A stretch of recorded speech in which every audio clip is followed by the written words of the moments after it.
From health, I want to turn our attention now to education. The Basic Education Minister Angie Motshekga is expected to update the public on the government's decision on whether schools will remain open. 5 major teachers' unions are calling for the immediate closure of all schools owing to the rapid rise of COVID cases.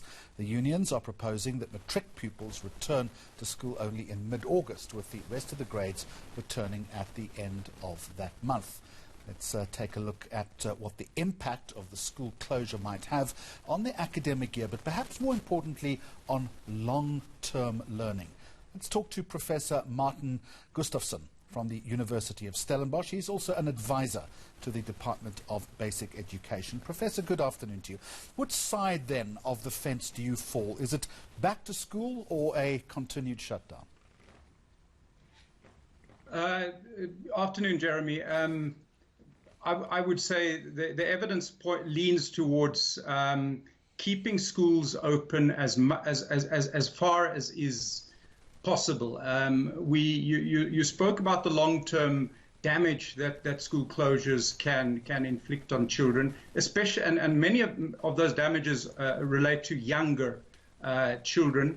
The recently released CRAM survey data point to alarming levels of hunger at home. Learners depend to a large degree on school feeding at school. I know there's been some attention on Kenya's closure of schools for the rest of the year. It's important to keep in mind that Kenya's school nutrition program is far less extensive than ours. So closures in South Africa are particularly damaging on a nutritional level, but then there's the learning damage as well. And there's now a lot of researchers looking at possible effects. We shouldn't only think about the immediate kind of time lost. There's a forgetting factor as well. So the longer learners are out of school, the more they will lose of the learning they had even before schools closed in the first place. And then, of course, there's a lot of psychosocial effects as well. One can understand why unions and educators would be concerned. There are risks everywhere here, but it's a question of weighing risks up against each other. And I think it's worth keeping in mind that the World Health Organization has been acknowledging very important evidence that has been repeated in a lot of places, that not only are children less inclined to become ill from COVID-19, they're also transmitting the virus at very, very low levels. So educators are perhaps not as much at risk at school as some may think. But I think, I think where the World Health Organization has been a bit lacking is in just emphasizing that it works differently at different levels. Professor, of what education. about within the classroom itself? In the current circumstances, I wonder, what type of teaching can happen and what type of retention, given that you've already used the word forgetting? Well, okay.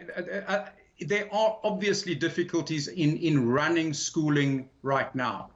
But I mean, the point I wanted to make is let's look a bit differently at the primary level and at the secondary level. Primary school children are on the whole very unlikely to transmit the virus. They're also very difficult when it comes to doing social distancing.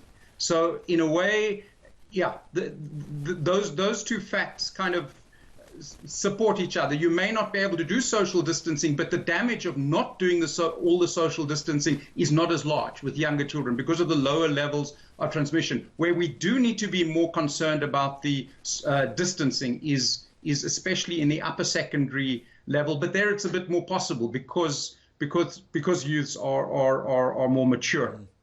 Professor Gustafsson, we're going to leave it there. Thank you very much for the insight from the University of Stellenbosch.